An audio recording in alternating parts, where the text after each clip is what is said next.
আসসালামু আলাইকুম, কেমন আছেন সবাই? আলহামদুলিল্লাহ আমি ভালো আছি। নিপাস কিচেনে আপনাদের সবাইকে স্বাগতম। আজ আমি তৈরি করছি নার্গিসি কোফতা। নার্গিসি কোফতা তৈরি করতে আমার কি কি উপকরণ লাগছে চলুন যেয়ে দেখি। এখানে আমি আধা কেজি কিমা নিয়েছি। এটা গরুর কিমা, আপনারা চাইলে মুরগি অথবা খাসির কিমা দিয়েও করতে পারেন।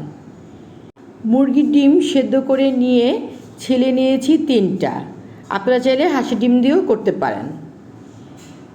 পেঁয়াজ কুচি নিয়েছি আমি আধা কাপ, ধনেপাতা প্রয়োজন মতো, কাঁচামরিচ প্রয়োজন মতো, গরম মশলা গুঁড়ো 1 চা চামচ, লাল মরিচের গুঁড়ো 1 চা চামচ, হলুদ গুঁড়া আধা চা চামচ, লবণ স্বাদ মতো, আদা রসুন বাটা 1.5 চা চামচ,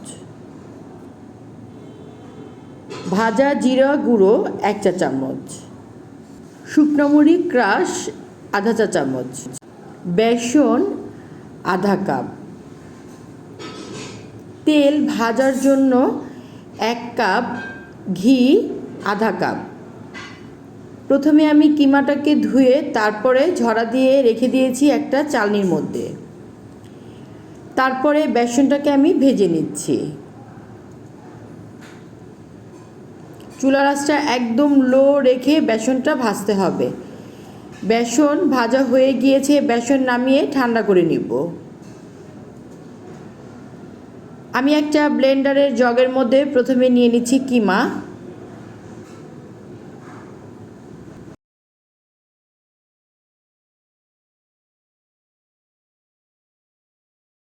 দিয়ে দিব পেঁয়াজ কুচি, দিয়ে দিচ্ছি ধনেপাতা আর দিয়ে দিলাম কাঁচামরিচ, দিয়ে আমি এটাকে ব্লেন্ড করে নিচ্ছি। ব্লেন্ড করে নেওয়া হয়ে গিয়েছে। এই জগের মধ্যে আমি দিয়ে দিচ্ছি একে একে গুঁড়ো মশলা গুঁড়ো, দিয়ে দিলাম ভাজা জিরা, দিয়ে দিলাম লাল মরিচের গুঁড়ো, মরিচ ক্রাশ। আপনারা চাইলে শুকনো মরিচ ক্রাশটা নাও দিতে পারেন, কিন্তু দিলে ভালো লাগে। এখন দিয়ে দিব হলুদ গুঁড়ো, দিয়ে দিব স্বাদ মতো লবণ, আর দিয়ে দিচ্ছি আদা রসুন বাটা, দিয়ে দিব গরম মশলা গুঁড়ো, দিয়ে আমি ভালো করে ব্লেন্ড করে নিচ্ছি। কিমা ব্লেন্ড করে আমি কিমাটাকে বলের মধ্যে নিয়ে নিয়েছি। কিমাটা কিন্তু একদম মিহি ব্লেন্ড করেছি। এখন দিয়ে দিচ্ছি ভাজা বেসন। বেসনটা কিন্তু অবশ্যই ভেজে নিতে হবে। বেসন দিয়ে ভালো করে মেখে নিচ্ছি।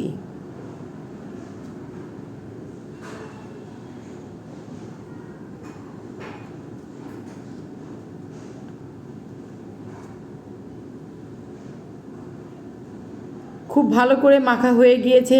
এখন আমি আধা ঘন্টার জন্য রেখে দিব। আধা ঘন্টা পর ফিরে এসেছি।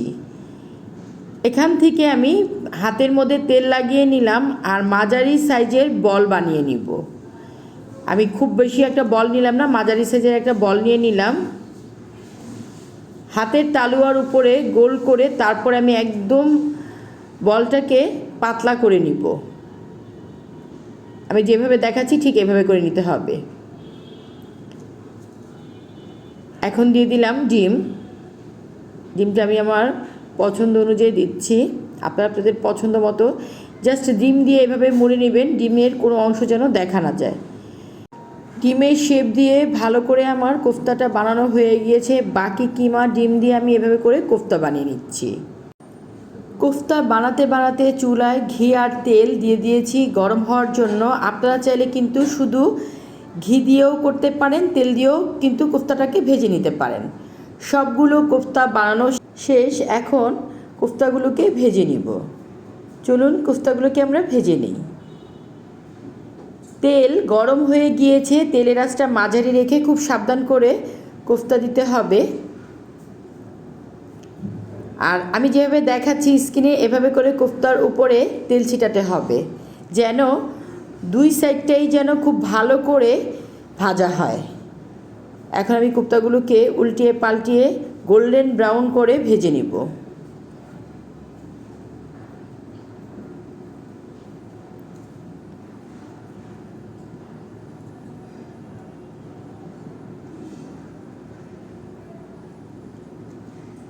কোফতাগুলো ভাজা হয়ে গিয়েছে, এখন আমি কোফতা তুলে নিচ্ছি। বাকি কোফতাগুলোকে আমি ভেজে নিচ্ছি।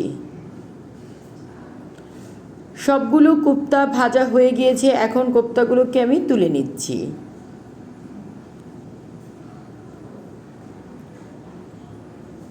নারগিসি কোফতাটাকে আমি একটা ছুরির সাহায্যে কেটে নিচ্ছি। একটু ঠান্ডা হবে, তারপরে কিন্তু কোফতাটাকে কাটতে হবে। আপনারা কিন্তু গরম অবস্থায় কোফতাটা কাটতে যাবেন না।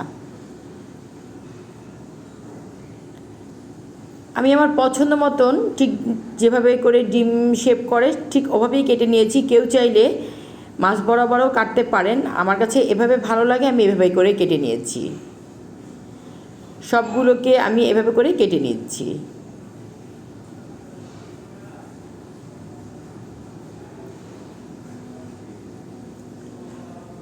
সবগুলো নারগিসি কোফতা আমার কাটা হয়ে গিয়েছে। তৈরি হয়ে গেল মজাদার নারগিসি কোফতা। আমার রেসিপিটি যদি আপনাদের ভালো লেগে থাকে তাহলে অবশ্যই বেশি বেশি করে ফ্যামিলি ফ্রেন্ডদের সাথে শেয়ার করবেন। যারা এখন পর্যন্ত আমার চ্যানেলটি সাবস্ক্রাইব করেননি তারা অবশ্যই সাবস্ক্রাইব করবেন। ধন্যবাদ।